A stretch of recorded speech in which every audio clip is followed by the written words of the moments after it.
रामकृष्ण हरी सर्वांना. तर पुढच्या 30व्या वाचत आहे. मी ॲक्च्युली तब्येत बरी नसल्यामुळे रेकॉर्डिंग काही मला जमलं नाही मागच्या 2-3 दिवस. सो माझं जे मागे राहिलं होतं ते मी आता कव्हर करण्याचा प्रयत्न करत आहे. सो एका पाठोपाठ एक रेकॉर्डिंग करत आहे. तर आजच्या मागच्या भागात आपण ऐकलं होतं की अर्जुनाने श्रीकृष्णाला ब्रह्मदेवाने या सृष्टीची रचना करून या सृष्टीतील प्रजेला कशाप्रमाणे वागलं पाहिजे, ह्या प्रजेने कशाची आराधना केली पाहिजे. त्यावेळेस ब्रह्मदेवाने स्वतः सांगितलं की आपल्या वर्णानुसार आपल्याला जो काही स्वधर्म लाभला आहे त्या स्वधर्माचे आपण मनापासून आचरण केले तर आपण जो जे वांछिल तो ते लाभो. म्हणजे माऊली जसे म्हणतात की ज्याला जे पाहिजे ते मिळेल.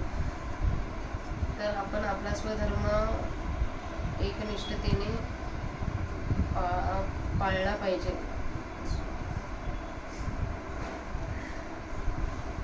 ठीक आहे. आता त्याच्या पुढच्या 30 मी वाचत आहे. वक्रतुंड महाकाय सूर्यकोटी समप्रभा निर्विघ्नं कुरु मे देव सर्वकार्येषु सर्वदा. अलंकापुरी पुण्यभूमी पवित्र तिथे नांदतो ज्ञानराजा सुपात्र तया आठविता महापुण्यराशी. नमस्कार माझा ज्ञानेश्वराशी.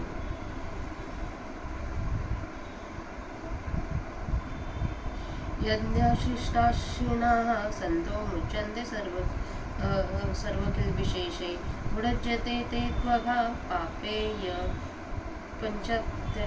पंचात्मकारणात देखाभिहित क्रियावधी निहर तुका बुद्धी जो असते समृद्धी विनियोग करी. गुरुपुत्र अग्निपूजा अवसरी भजे द्विजी निमित्ताधिका यजी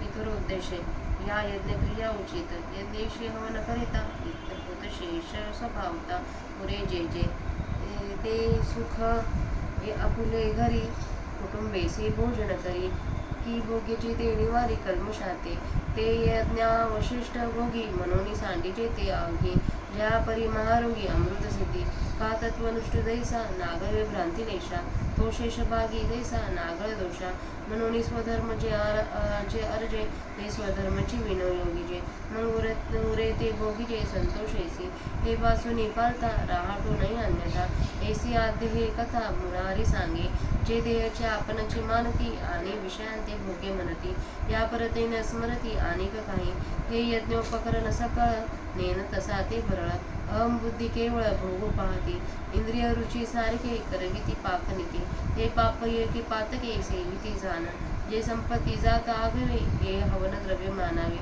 मग स्वधर्म यज्ञ अर्पावे आदी पुरुषी हे सांडुनी या मूर्ख आपण पेया लागी देका निपवजती पाक नानाविध जी ही यज्ञसिद्धी जाये परेश तोष होय ते हे सामान्य अन्न न होय म्हणून या हे न म्हणावे साधारण अन्न ब्रह्मरूप जाण जे जीवन हेतू कारण विश्वाया अन्नाद भवन्ति भूतानि पर्जन्यादन्न संभवा यज्ञान भवन्ति पर्जन्यो यज्ञ कर्म समुद्भवा अन्नास्तव भूतोय परो पावती समजते मग वरीषु या अन्नाते सर्वत्र प्रसवे तया पर्जन्या यज्ञ जन्म यज्ञाते प्रगटी कर्मासी आदि ब्रह्म वेदरूप कर्म ब्रह्मोद्भव विद्धि ब्रह्माक्षर समुद्भवं तस्मात् सर्वगतं ब्रह्म नित्यं यज्ञे प्रतिष्ठितं मग वेदांते परापर प्रसवतसे अक्षर म्हणून हे चराचर ब्रह्म भक्त परिकर्माची मृती यज्ञवादी वसु श्रुती एका सुभद्रपती अखंडगा एवं प्रवर्तितं चक्रं नानुवर्तयति यः अघायुरिंद्राय रामो मोगं पार्थ सजीविते ऐशी हे आदी परंपरा संक्षेपेत तुझ धनुधरा सांगितली या अध्वरा लागुनिया म्हणून समूळ या औचिती स्वधर्म रूप क्रतू नानुष्ठी जो मतू लोकी ये तो पातकांची राशी जानभार भूमीसी जो कुकर्मे इंद्रियासी उपभोगा केला ते जन्म कर्म सकळ अर्जुना अति निष्फळ असे जसे का अभ्रपटळ आकायचे का गळस्त नाजेचे तेसे जी आले देखे तयासे जया अनुष्ठान स्वधर्माचे घडेची ना. म्हणून एक पांडवा हा स्वधर्म कवणे न संडावा, स्वरभावे भजावा हाची ऐकणे. हागा शरीर जरी झाले तरी कर्तव्य भोगे आले, मग उचित का आपले ओसंडावे परिसपा सव्यासाची. मूर्ती लाहोनी देहाची खंती करीती कर्म्याची, ते गाढवे गा यस्तावत्मरतेव स्यादात्म तृप्तचा मानवा. आत्मनेव च संतुष्टस्तस्य कार्य न विद्यते, देखो असते नि देहधर्म येत येते तोची एकूण लिंबे कर्म. जो अखंडित रमे आपण पाची, जेता आत्मबोधे तोषला तरी कृतकार्य देख झाला. म्हणून सहजे सांडवला कर्म संगो, नैव तस्य कृतो नाथ नाकृतेन कच्छन. न चास सर्वभूतेषु कच्चिदर्थव्यपाश्रयाः. तृप्ती झाली अजेसी, साधने सरितो आपैसी, देखे आत्मतुष्टी तैसी कर्मे नाही.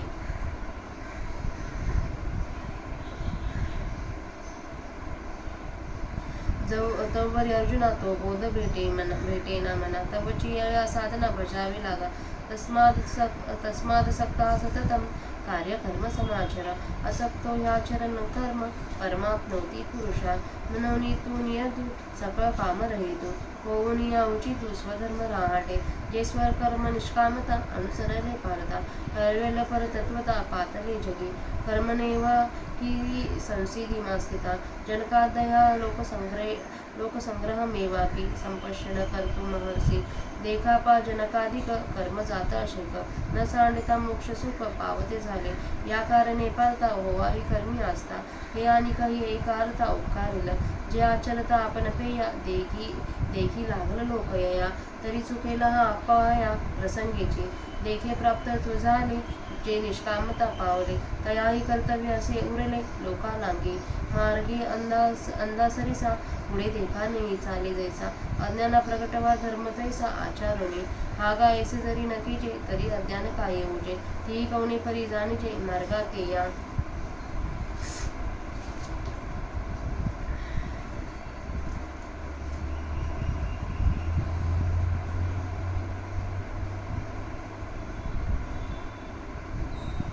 तर आता ह्या भगवद्गीतेच्या श्लोकाच्या आणि माऊलींच्या प्राकृत भाषेतला ओवींचा मराठीत अर्थ ऐका. मी आता वाचते तो.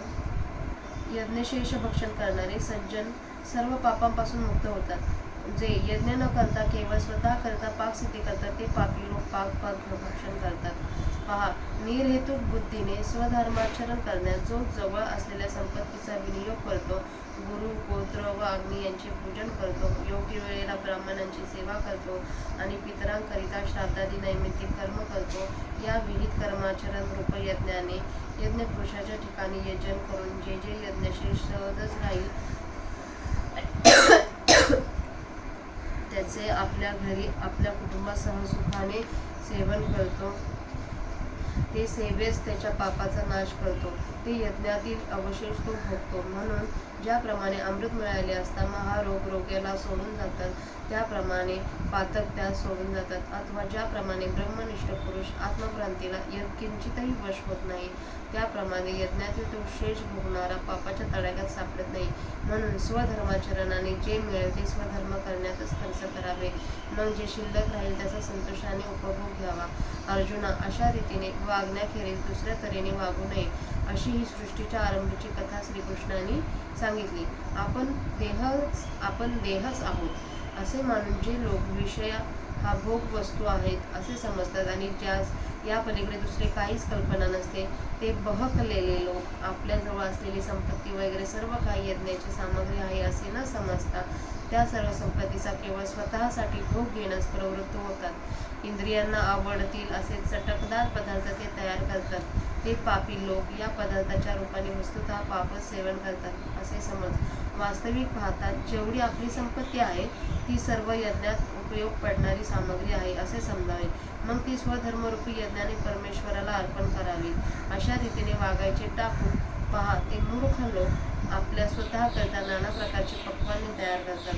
ज्या अन्नाच्या योगाने यज्ञ सिद्धीला जातो आणि परमेश्वर संतुष्ट होतो. तेही अन्न कमी योग्यतेचे नाही, म्हणून ते अन्न सामान्य समजू नये. अन्न हे ब्रह्मरूप आहे असे समज, कारण की अन्न हे सर्व जगाला जगण्याचे साधन आहे. अन्नापासून भूते उत्पन्न होतात, पर्जन्यापासून अन्नाची उत्पत्ती होते, यज्ञापासून पर्जन्य होतो व कर्मापासून यज्ञाची उत्पत्ती होते. ही सर्व भूते अन्नामुळे वाढतात व या अन्नाला पाऊस चोहीकडे उत्पन्न करतो. तो पाऊस यज्ञापासून उत्पन्न होतो, तो यज्ञ कर्मापासून प्रकट होतो आणि वेदरूप ब्रह्म हे कर्माचे मूळ आहे. कर्म वेदापासून उद्भव पावले असे जाण, आणि परमात्मा वेदाचे कारण आहे. म्हणून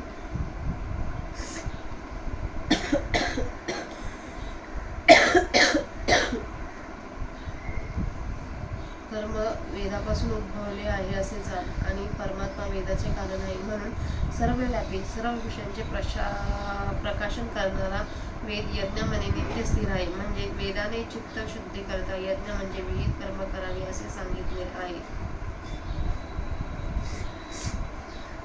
दूर व जवळ असणारे जे ब्रह्म ते वेदांना उत्पन्न करते. म्हणून हे स्थावर जंगमात्मक विश्व ब्रह्मात भोगलेले आहे. अर्जुना ऐक, परंतु मूर्तिमंत कर्मरूप यज्ञामध्ये वेदांचे निरंतर राहणे आहे.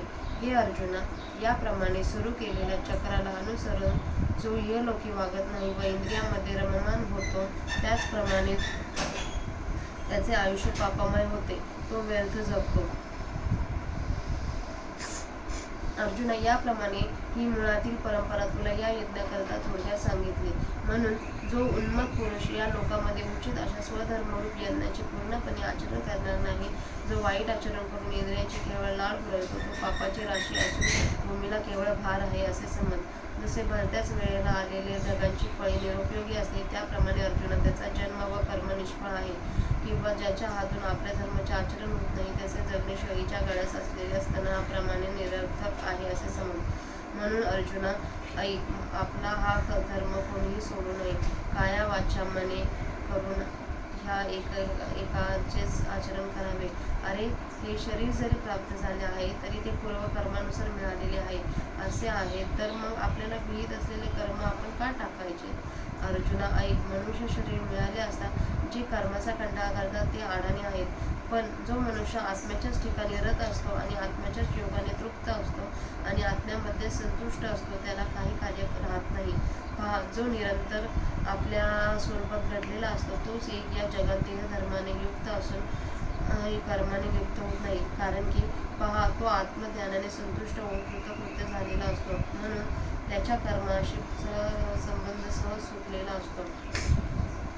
ही लोकी त्याला कर्म केल्याने अथवा न केल्याने काही लाभ नाही, त्याला कोणत्याही प्राण्यापासून काही लाभ साधावायचा नसतो.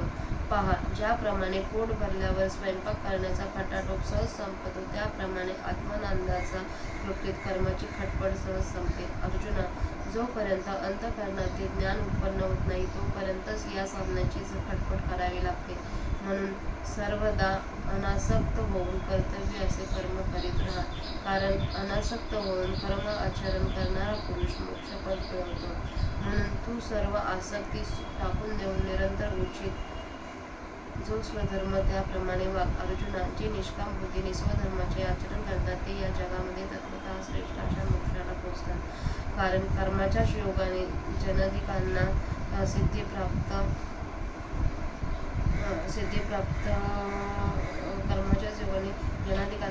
प्राप्त झाली.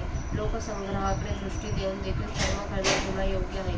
पहा, कर्म मात्राचा मुळीच त्याग न करता जनकाधिकांना मोक्षाचे सुख मिळाले.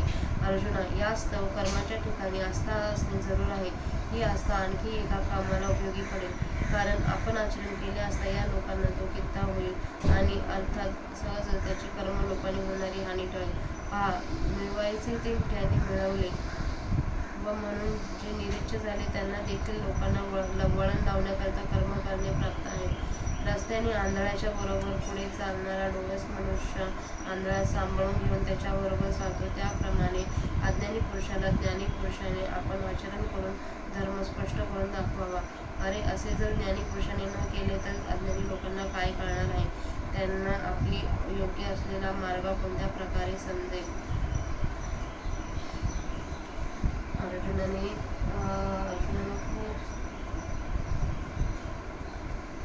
मोठ्या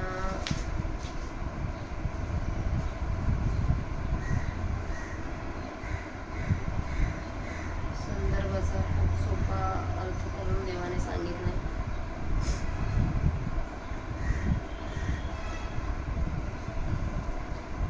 आपल्या आपल्या आहे ना, म्हणजे जेव्हा आपण एखादे वाईट कर्म आपण करतो, आपल्याला माहीत असतं की हे हे आपण जे करतो ते चुकीचं आहे, तरीही आपण अनवधाने ते कर्म करून जातो. पण आपल्याला ते आपलं अंतःकरण सांगत असतं की ही गोष्ट चांगली नाही. ते जे सांगणार ते जे त्याच्या आतून येत असतं ना, ते साक्षात आपला आत्मा आपल्याला सांगत असतो की ह्या ज्या गोष्टी त्या बरोबर नाही आहेत, तरी आपण त्या करतो. आणि मग नंतर त्या कर्माच्या जे फळ असतात ते आपण भोगत असतो. आणि मग आपण परत आपल्यालाच दूषण देत असतो की का आपल्याच बाबतीत असं का होतं, आपल्याच बाबतीत असं का वाईट होतं. कोणतीही गोष्ट करताना चांगली वाईट, ज्यावेळेस चांगली गोष्ट असते त्यावेळेस बघा आपलं मन काही बोलत नाही. पण ज्यावेळेस एखादी आपल्याला कळतंय की आपण हे करतोय ते रॉंग आहे, तरी पण आपण ते करत असतो, त्यावेळेस आपल्याला एक मन सांगत असतं की ते करू नको, पण आपण त्या मनाचं त्यावेळेस ऐकत नाही. ते जे असतं ना, ते साक्षात देवच आपल्याला आतून सांगत असतो. म्हणून माणसाने विरक्त होऊन आपली कर्म करायची इथून पुढे.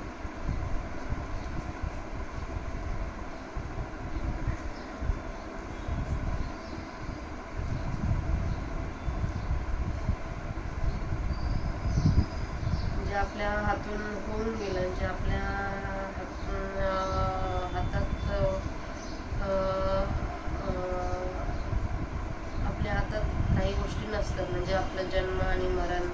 पण आलेला हा क्षण आपल्या हातात आहे, मग तो क्षण आपण देवाच्या चिंतनात घालवून त्या क्षणाचं सोनं करायचं की की त्याचा दुसऱ्या मार्गाने त्या क्षणाचा विनियोग करायचा, ज्याचं त्यांनी ठरवायचं.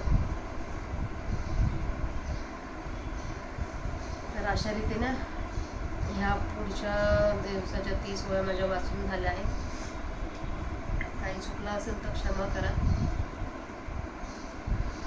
आणि जे चांगलं असेल त्याला असं आपल्या आचरणात आणण्याचा प्रयत्न करा. हे वाचता वाचता मलाही काही गोष्टींची जाणीव झाली. आणि जसं आता मला माझा पांडुरंग म्हणजे माऊली मला मार्गदर्शन करतील तसं मी चालत राहील. थँक्यू सर्वांना.